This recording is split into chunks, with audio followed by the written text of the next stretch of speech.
ابھی میں کچھ قرآن پاک کی جو ہے نا بات پڑھتا ہوں اور دعا کرے اللہ مجھے عمل والا بنا دے.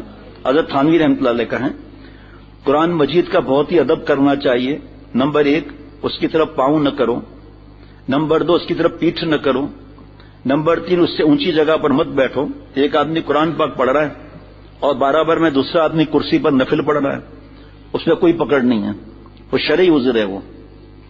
اور ایک شوقیہ آ کر بیٹھ جائے تو دل کی حالت کیا ہوگی کہ یہ تو دل پر اس نے ہمارے دل پر چھرا رکھ دیا.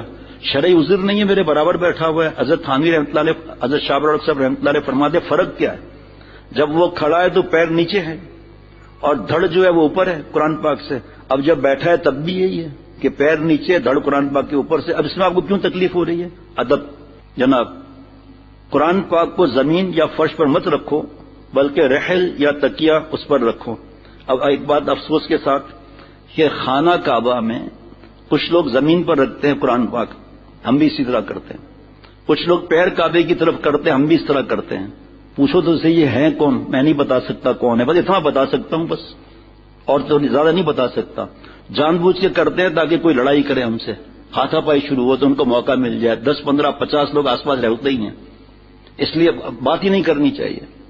قطر میں اتنا پیارا مولانا, کسی امام شافعی رحمۃ اللہ علیہ یا کس کے تقلید کرنے والا, اتنا اچھے اخلاق, اتنے اچھے اخلاق کہ پوچھو مت. جب دیکھو تلاوت کر رہے ہیں. تو ایک دن قریبی بیان تھا, جو میزبان تھے اس وقت اس کا گھر قریبی تھا اس مسجد کے, تو ہم نماز تو وہیں پڑھتے تھے. تو عصر سے مغرب بیان ہوا, بیان کے بعد مغرب میں چلے گئے سب. وہاں ایک بہت بڑے عالم اور بہت بڑے نیک سنت شریعت پہ چلنے والے, تو انہوں نے دیکھا کہ وہ قرآن پاک کو پیٹ کر کے اور سنتوں کے بعد قرآن پاک کو پیٹ کر کے اور کچھ اذکار کر رہے ہیں. وہ رہتا بھی وہیں ہے, پھر بھی پتہ نہیں کیوں اس طرح انہوں نے کیا. وہ قریب آیا کہ معافی کے ساتھ عربی میں کہا کہ آپ کی پیٹھ قرآن پاک کی طرف ہو رہی ہے. اتنا اس نے شور کیا ہے, اتنی چیخیں ماری ہے کہ بوڑھے نے ہاتھ جوڑ دیا.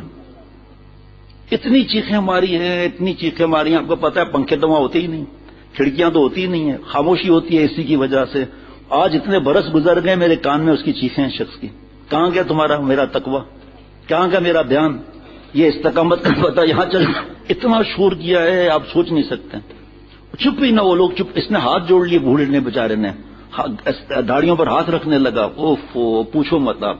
نمبر 5, اگر قرآن پاک کا صفحہ پھٹ جائے تو کسی پاک کپڑے میں لپیٹ کر یا پاک جگہ جہاں پاؤں نہ پڑے دفن کر دو. اور پرانے اوراق جو ناقابل تلاوت ہو جائیں ان کو پاک کپڑے میں باندھ کر قبرستان کی کسی محفوظ جگہ میں دفن کر دینا چاہیے. اس کا مسئلہ اور بھی ہے, میں نہیں بتاتا. اس کا مطلب اس پہ پریشان ہونے کی بات نہیں. نمبر 6, قرآن پاک کا ضروری ادب یہ ہے کہ اس کو بلا وضو ہاتھ نہ لگایا جائے. نمبر 7, بعض لوگ قرآن مجید سے بچوں کا نام نکلواتے ہیں. یاد ہے, یہ عجیب بات نہیں ہے. میں بتا رہا تھا کہ میں مسقط میں گیا, کسی نے کوئی نام بتایا تو میں نے کہا ہم کا تو ترجمہ صحیح نہیں ہے. کہا ہم نے قرآن پاک سے نکالا ہے. قرآن پاک میں تو فرعون کا بھی ذکر ہے. پھر ایک آدمی گیا بائنڈنگ کرانے کے لیے قرآن پاک کو. کہا چاچا وہ آپ کی تعریف بہت سنی ہے بائنڈنگ کی, لیکن آپ پاجامہ آدمی ہیں, آپ اس میں امینڈمنٹ کر لیتے ہیں, اس میں ترمیم کر لیتے ہیں.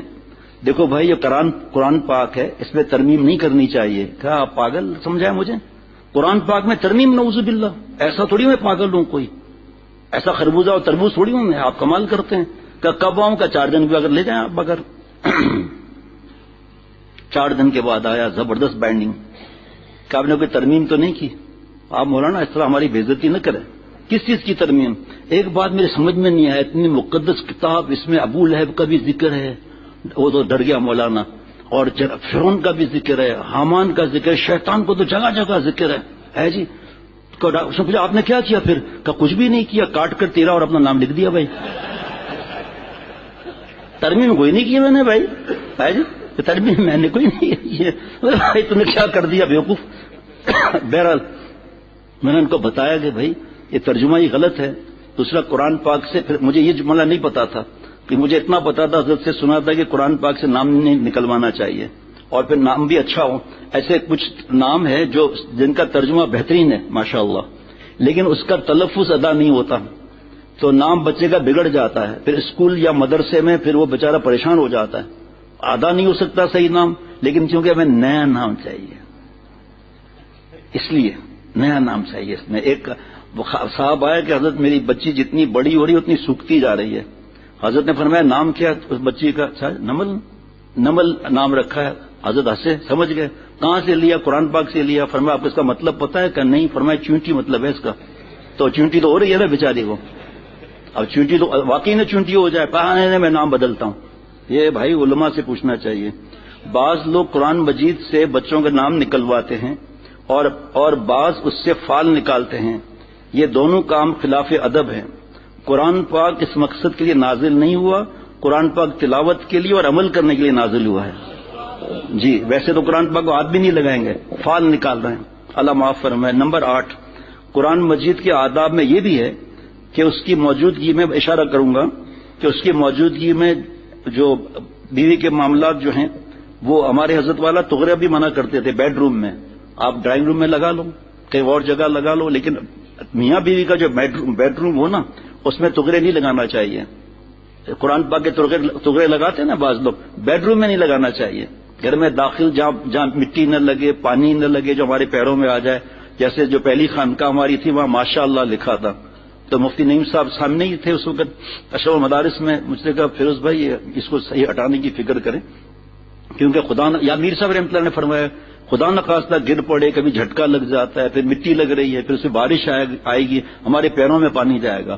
کتنے لوگ ہیں پوچھتے فبأي آلاء ربكما تكذبان، حضرت کو کسی نے بتایا کہ راشی ہے پہلے نمبر کا، یہ اللہ کی کس نعمت کو جھٹلاؤ گے حرام کر لگا کر، اور باہر مٹی لگ رہی ہے اس پر۔ اللہ تعالیٰ مجھے سب کو عمل والا بنایا۔ بھائی جناب اگر ایسا موقع آئے میاں بیوی کے ساتھ تو قرآن پاک کو ڈھانپ لیں، ٹھیک، اس کے بعد آپ سمجھ سکتے ہیں کہ کیا معاملہ ہوگا بھائی۔